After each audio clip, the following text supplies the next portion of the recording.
Imagine looking at a thermal monitor 4 miles off the ground, watching the ocean floor glow a deep, unnatural red. This is a speculative fiction story, a what-if scenario set during a fictional superclimate event. In December of 2026, the water beneath the abyssal plain did not just warm up, it began to breathe. Julian stood in the darkness of the monitoring bay, watching the telemetry screen flick violently. The deep ocean temperature sensor at depth mark 4,000 meters had surged from 2 degrees Celsius to 34 in less than 10 minutes. But it was not heat from a tectonic vent. The thermal mass was rising straight up toward the research platform, and it had a heartbeat. To understand how Julian ended up staring at that glowing monitor in pure terror, we have to go back to November of 2026. The global climate models had predicted a strong El Niño, but what hit the equatorial Pacific was unprecedented. Surface waters warmed at rates never recorded in modern meteorology. Julian was a senior sensor calibration technician assigned to a floating oceanic research station named Observation Platform Alpha, located 1,500 miles southwest of Hawaii. His daily routine was intentionally dull. He logged salinity readings, checked solar power cell outputs, and adjusted the underwater acoustic hydrophone array. But during the second week of November, the instruments began recording data that made no sense. The first irregularity appeared in the deepwater hydrophone logs. Every night at precisely 3:17 in the morning, the sensors picked up a low-frequency hum. It was not the vocalization of a blue whale or the grumble of an underwater earthquake. The sound had a rigid, mechanical periodicity. It lasted for exactly 42 seconds, followed by a sudden collapse in ambient ocean noise. Every shrimp, fish, and squid within 5 miles went completely silent. Julian reported the anomaly to the station supervisor, who dismissed it as a glitch in the aging fiber optic array. But when Julian recalibrated the line, the hum was louder, and the thermal probes attached to the same line registered a sudden spike in water temperature. By early December, the surface temperature around the platform had reached 88 degrees Fahrenheit.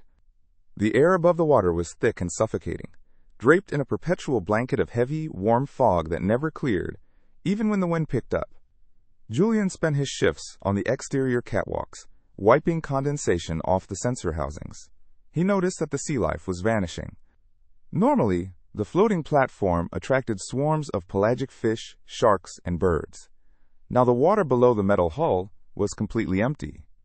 It was crystal clear, stagnant, and unnaturally warm to the touch.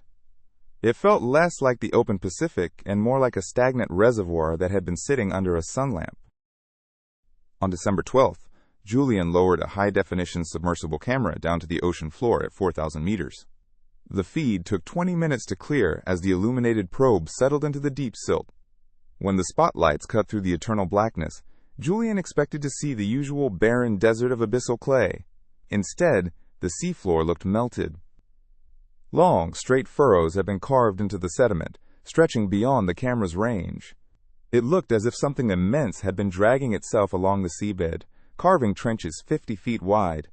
And right in the center of the camera frame, the seabed clay was swelling upward, pulsing like a submerged vein.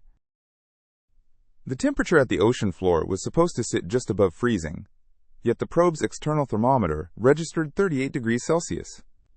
The water around the camera began to shimmer with heavy thermal distortion, bending the light of the halogen lamps.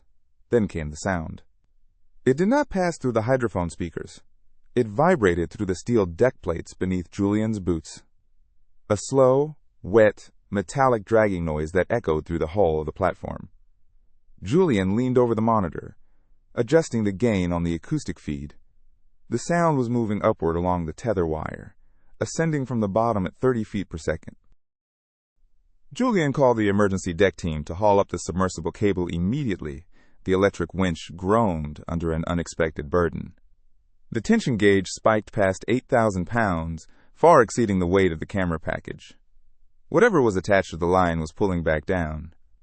As the winch strain reached critical levels, the water surrounding the platform began to churn.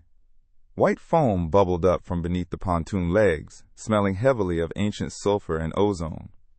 The sea was literally boiling around them. The station's central generator sputtered as the intake pipes sucked in, boiling oxygen-depleted seawater, casting the control room into total darkness. when the backup emergency lights clicked on, casting a deep crimson glow across the deck. Julian looked back at the main telemetry monitor. The submersible camera was still transmitting from 800 feet below the surface. The video feed was filled with rising bubbles and suspended sediment. Then, the water cleared for 3 brief seconds. Passing directly beneath the camera lens was a massive, pale surface, smooth as polished bone and stretching far beyond the edges of the frame. It moved with a slow, deliberate rhythm. If you are enjoying this atmospheric mystery, please leave a like and subscribe to help the channel grow. Then, the tether snapped and the monitor went black. The platform gave a violent shudder, tilting 5 degrees to the port side. Outside, the fog had turned into a dense, steaming vapor that coated the windows in grease. Julian ran to the exterior deck to look over the railing. The ocean surface directly beneath the platform was no longer flat. A massive, raised dome of warm water had formed, glowing with a faint, pale bioluminescence from deep below. The station was drifting rapidly, not with the ocean current, but against it, dragged along the edge of the thermal swell. The navigation GPS showed they were moving at 7 knots toward the open ocean plain, without any engine power. The supervisor ordered an immediate evacuation by the station's long-range transport helicopter. As the crews scrambled onto the roof helipad, the air was so thick with hot steam that breathing felt like inhaling liquid. The sea beneath them was making a sound that Julian would later describe as a deep, wet sigh. As the helicopter rotors cut through the warm fog and lifted off the pad, Julian looked down through the cabin window.